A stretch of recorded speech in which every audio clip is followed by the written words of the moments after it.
اعوذ باللہ من الشیطان الرجیم بسم اللہ الرحمن الرحیم۔ مسلم شریف کی یہ روایت بھائی نے پڑھی ہے، برخوردار نے بیٹے نے،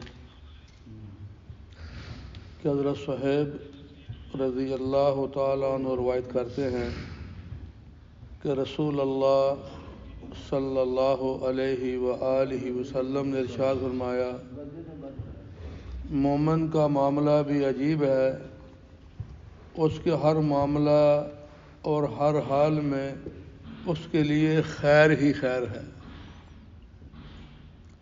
کیا فرمایا کہ مومن کا معاملہ بھی عجیب ہے کہ اس کے ہر معاملہ اور ہر حال میں اس کے لیے خیر ہی خیر ہے، اور یہ بات صرف مومن ہی کو حاصل ہے۔ اگر اس کو کوئی خوشی پہنچتی ہے، اس پر وہ اپنے رب کا شکر ادا کرتا ہے تو یہ شکر کرنا اس کے لیے خیر کا سبب ہے، یعنی اس میں اجر ہے۔ اور اگر اسے کوئی تکلیف پہنچتی ہے، اس پر وہ صبر کرتا ہے تو یہ صبر کرنا بھی اس کے لیے خیر کا سبب ہے، یعنی اس میں بھی اجر ہے۔ پتہ کیا چلا بھائی کہ جب ہمارا ہر حال میں اللہ کے ساتھ تعلق مضبوط ہوگا، اللہ خوشی دیں گے تو شکر ادا کریں گے۔ اے اللہ میں اس قابل تو نہیں تھا، تیرا جتنا شکر ادا کروں تھوڑا، کیونکہ قرآن پاک میں آتا ہے لَئِن شَكَرْتُمْ لَأَزِيدَنَّكُمْ وَلَئِن كَفَرْتُمْ مِنْ عَذَابِي لَشَدِيدٌ۔ اللہ فرماتے ہیں میرا شکر ادا کرو اور دوں گا، نہ شکری کرو گے عذاب بہت سخت ہے۔ اور اگر کسی جو تکلیف پہنچتی ہے تو پھر بھی وہ شکر کرتا ہے کہ اللہ صبر کرتا ہے کہ اس میں میرے اللہ کے ہاں میرے لیے خیر ہے، یا میرے گناہوں کا کفارہ ہے، یا آخرت میں نجات کا ذریعہ ہے۔ تو وہ علامہ اقبال صاحب نے بھی یا کسی اور اللہ والے نے کہا ہے نا کہ ہر لحظہ ہے مومن کی نئی شان نئی آن، قہاری و جباری و قدوسی و جبروت، یہ چار عناصر ہوں تو بنتا ہے مسلمان۔ اور حقیقت اس بات کو شک والی ہے ہی نہیں ہے کہ ایمان والا جو ہے نا، اللہ اکبر، امام اعظم ابو حنیفہ رحمہ اللہ تعالیٰ کے بارے آتا ہے کہ ان کو اطلاع ملی کہ جو آپ کا وہ بیڑا آ رہا تھا جس میں سامان تجارت وغیرہ آ رہا تھا باہر سے، جو کشتیاں اس وقت کی ہوتی ہوں گی، وہ ڈوب گیا ہے۔ تو فرماتے ہیں الحمدللہ الحمدللہ، اللہ کا شکر۔ کچھ دیر کے بعد اطلاع ملی نہیں جی ڈوبتے ڈوبتے بچ گیا ہے۔ فرمایا الحمدللہ، جی دونوں حالتوں میں الحمدللہ کہا۔ بھائی پہلے اگر ڈوب جاتے اللہ اس میں میرے لیے پتہ نہیں شاید خیر تھی، بہتر تھی، اب وہ بچ گیا تو اللہ کا جتنا شکر ادا کریں تھوڑا کہ اللہ نے اس سے مجھے فائدے کا ذریعہ بنا دیا۔ ہمیں اس سے سبق کیا ملتا ہے؟ ہم جو روزانہ جو پڑھتے ہیں، یہ جو منتخب احادیث مبارکہ کی جو کتاب ہے، چونکہ ہمارا یہاں وعظ و نصیحت تو ہے نہیں ہے، یہ تو علماء کا کام ہے۔ مختلف مضامین، مسائل، جو اختلافات آپ سنتے رہتے ہیں فیس بک پر، یوٹیوب، کیا سے کیا ہو رہا ہے، الزامات، ان کی جناب پھر تائید، کہیں پہ اس کی تردید۔ تو یہ ہمارا یہاں یہ روزانہ جو بیٹھنا ہے، یہ ہے صفر کہ میں کس طرح ہدایت پہ آ جاؤں، کیونکہ میری وجہ سے کوئی دوسرا ہدایت پہ آتا ہے تو وہ فرض کفایہ ہے، میرے ذمے آپ کے ذمے بات کرنی ہے، عمل کی توفیق اللہ دیں گے، لیکن میرا خود کا ہدایت پہ آنا یہ فرض عین ہے۔ جیسے ابھی عصر کی نماز ہم نے پڑھی ہے، میری طرف سے کوئی اور تو نہیں پڑھ سکتا، یہ میں نے ہی پڑھنی ہے۔ نماز جنازہ ہے، گاؤں میں، شہر میں، بستی میں جو کچھ لوگ چلے گئے، کچھ نہیں جا سکے، تو وہ فرض کفایہ ہے، وہ ان کا ٹل جائے گا۔ لیکن جو یہ 5 وقت کی فرض نماز ہے، یہ فرض ایسی ہے کہ یہ میں نے ہی پڑھنی ہے۔ تو یہاں جو ہمارا روزانہ حدیث مبارکہ پڑھی جاتی ہے، اس میں ہماری اصلاح ہے کہ ہم نے زندگی بسر کیسے کرنی ہے۔ ہمارے ساتھ روزمرہ کے جو معاملات ہوتے ہیں، کبھی ہمارا نقصان ہو جاتا ہے، کبھی فائدہ ہو جاتا ہے، تو ہماری ترتیب جو ہے اس حدیث کے مبارکہ کے برعکس ہے۔ خوشی ملے، خوشی کیا ملے گی؟ دیہڑی جنگی لگ گئی ہے تو کیا کریں گے؟ پروگرام بن جائے گا کہیں دعوت کا، چلو جی او بھائی جی سر پارٹی پہ کے بھائی تینوں وہ تیرے ڈبے پیسے تینوں مل گئے نے، وہ تجھے اللہ نے یہ جناب وہ دیا ہے دنیا کا، ہماری پارٹی ہے بھائی تیرے سے میں، چلو ٹھیک ہے جی کوئی نہیں حاضر جناب۔ اب وہ بھی کہتا ہے بھائی کھلانی پڑے گی ورنہ کہیں کنجوس ہے۔ اچھا تو پارٹی کے لیے چلے گئے تو جناب وہاں گئے تو نمازیں جاتی رہی، تو شکر ہم نے کیا کیا؟ اور اگر تھوڑا بہت نقصان ہو گیا تو اس کے بعد گلے شکوے شروع ہو گئے کہ میرا تو مقدر ہی جل گیا ہے، کبھی خوشی دیکھی ہی نہیں ہے۔ تو ہم دونوں حالتوں میں جو ہے نا اللہ کے ہاں مجرم ٹھہرتے ہیں کہ مصیبت پر گلہ شکوہ کرتے ہیں اور نعمت ملنے پر جو ہے نا شکر ادا کرنے کی بجائے اس کی ناشکری کا دوسرا پہلا شروع ہو جاتا ہے۔ تو ہمیں کیا کرنا ہے؟ ہر حال میں اللہ جس حال میں رکھے اللہ پر راضی رہے، اللہ کے ساتھ گلہ شکوہ نہ کریں، کیونکہ وہی مالک وہی خالق۔ کئی بار یہاں بات اس زمرے میں آتی رہتی ہے یاد دہانی کے لیے کہ میرے ایک دوست سے فیصل آباد سے اللہ ان کے درجات بلند فرمائے، تو انہوں نے وہاں فیصل آباد کا واقعہ بیان کیا کہ وہاں کہتے ہیں ہمارے یہاں ایک عورت، اس کا بیٹا فوت ہو گیا۔ اب جب بیٹا فوت ہو گیا اس نے جناب ماتم شروع کر دیا اور کس طرح کہ اللہ کے ساتھ گلے شکوے، تجھے میرا ہی گھر ملا تھا، یہ میں اور کوئی نہیں تھا، وہ فلاں کے اتنے بچے تھے، میرا ہی لینا تھا۔ لوگوں نے سمجھایا کہ بھئی اللہ کی امانت ہی اللہ لے گیا، اس میں کیا ہے؟ لیکن وہ باز نہ آئی کیونکہ مہمان آئے ہوئے تھے۔ بچے کو دفن کرنے کے بعد جب واپس گھر آئے تو دوسرا مر گیا۔ جب دوسرا مر گیا تو اس کے جو تھے نا وہ واویلے اور جناب وہ ماتم اور گلے شکوے اور جو بھی تھا نا وہ پہلے سے زیادہ ہو گئے۔ لوگوں نے بہت سمجھایا اللہ کی بندی توبہ کر، باز آ جا، تو کیا کر رہی ہے؟ اللہ کی امانت ہے، اللہ کی دولت ہے، لیکن وہ باز نہیں آئی۔ چونکہ رشتہ دار وہاں اکٹھے آ چکے تھے، وہ دوسرے بچے کو غسل دیا، کفن دیا، دفنانے کے بعد تیسرا مر گیا۔ پھر لوگ اس کا گھر چھوڑ کے باہر آ گئے، اس کو گالیاں لعنت ملعنت کرتے رہے کہ تیرے گھر تو عذاب آ رہا ہے، اور کہا کہ جو چوتھا ہے اللہ کی بارگاہ میں توبہ کر لے وگرنہ چوتھا بھی جاتا رہے گا۔ اس کو بھی سمجھ آ گئی، پھر اس نے کہا یا اللہ مجھے معاف کر دے، میں توبہ کرتی ہوں، تو وہ بچ گیا۔ تو گلہ شکوہ کرنے سے کیا ملا؟ ایک کی بجائے دو ساتھ اور چلے گئے۔ تو اللہ تعالیٰ شکر کرنے پر نعمت کیسے دیتے ہیں؟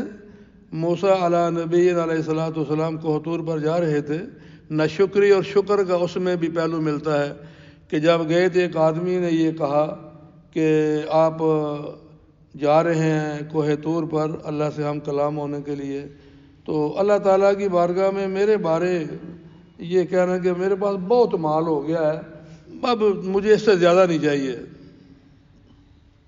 مال کم کر لے۔ ٹھیک ہے، آگے گئے تو دوسرا تھا، اس نے کہا جی آپ جا رہے ہیں کوہ طور پہ اللہ سے ہم کلام ہونے، تو اللہ سے پوچھنا کہ میرے مقدر میں یہ اتنی پریشانی بیماری اور یہ وہ بھوک اور افلاس یہ کیا ہے؟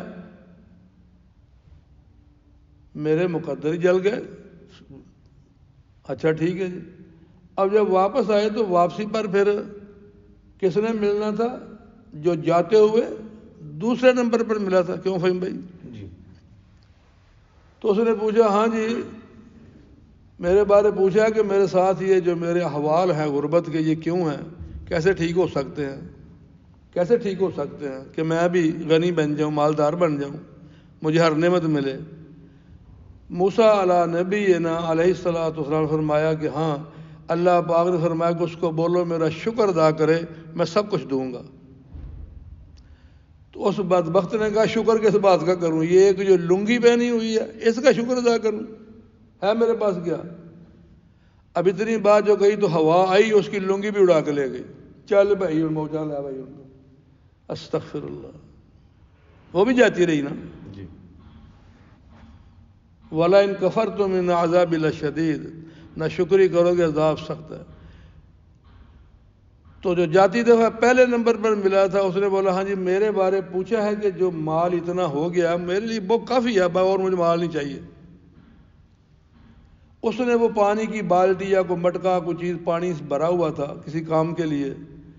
تو موسیٰ نبی علیہ السلام نے فرمایا کہ ہاں اللہ نے فرمایا ہے کہ اس کو بولو کہ میری ناشکری شروع کر دے مال کم ہو جائے گا. تو کہتا واہ جی واہ اللہ کی ناشکری کروں بھلا یہ ہو سکتا ہے؟ میں اللہ کی ناشکری کروں یہ نہیں ہو سکتا. میں تو ہر حال میں شکر ادا کروں گا. اتنا فرمایا تو وہ بالٹی پانی کی بری ہوئی سونے کی بن گئی.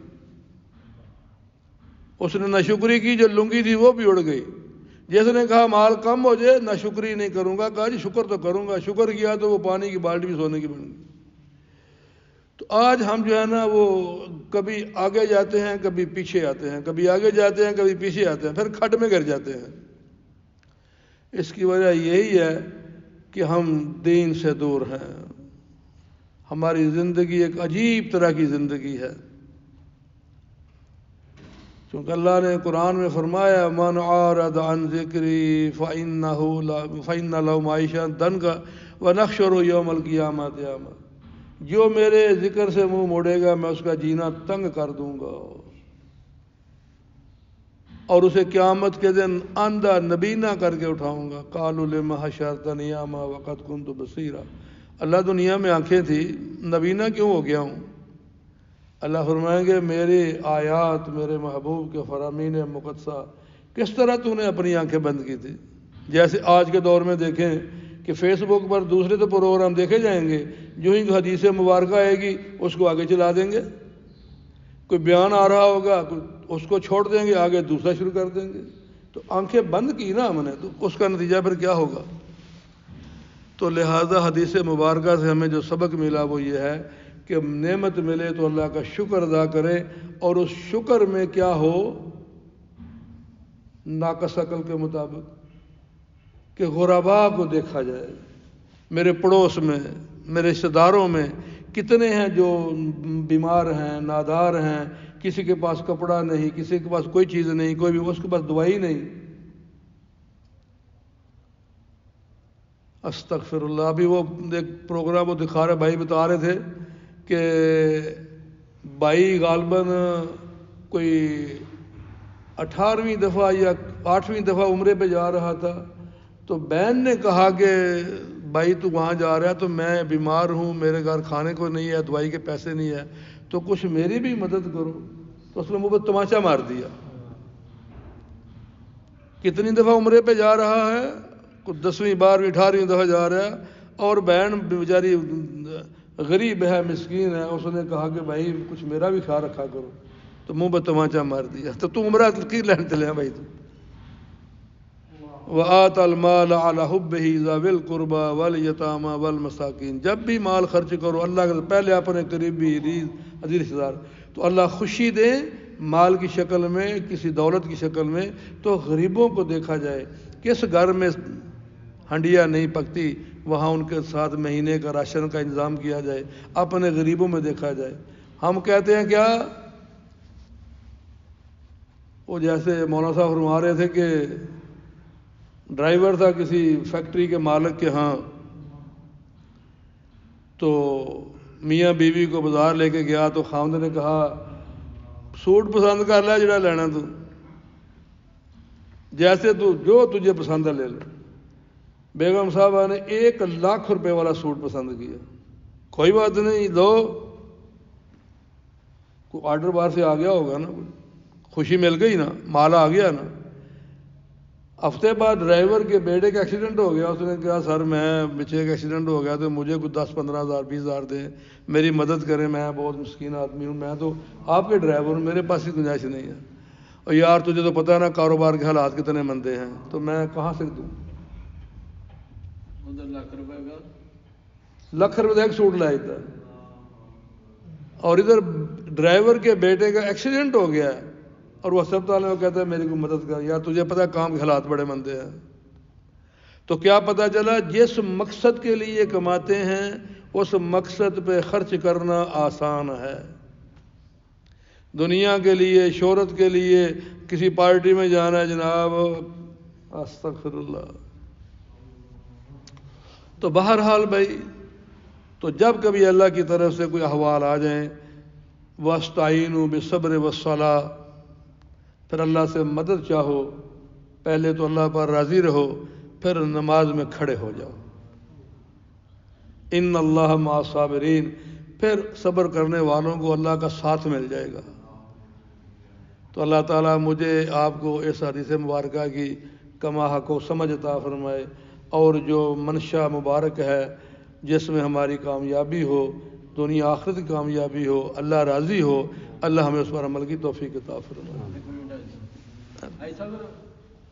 اللہم لک الحمد کما ینبغی لجلال وجہک وعظیم سلطانک، اللہم صلی علی محمد وعلی آل محمد کما صلیت علی ابراہیم وعلی آل ابراہیم انک حمید مجید، اللہم بارک علی محمد وعلی آل محمد کما بارکت علی ابراہیم وعلی آل ابراہیم انک حمید مجید، اللہم انی اسألک من خیر ما سألک منہ نبیک وعبدک ورسولک وحبیبک سیدنا محمد صلی اللہ تعالی علیہ وآلہ وسلم، ونعوذ بک من شر ما استعاذ منہ نبیک وعبدک ورسولک وحبیبک سیدنا محمد صلی اللہ تعالی علیہ وآلہ وسلم، انت المستعان وعلیک البلاغ ولا حول ولا قوة الا باللہ العلی العظیم، وسلام علی المرسلین والحمد للہ رب العالمین، لا الہ الا اللہ محمد رسول اللہ۔ جزاک اللہ خیر۔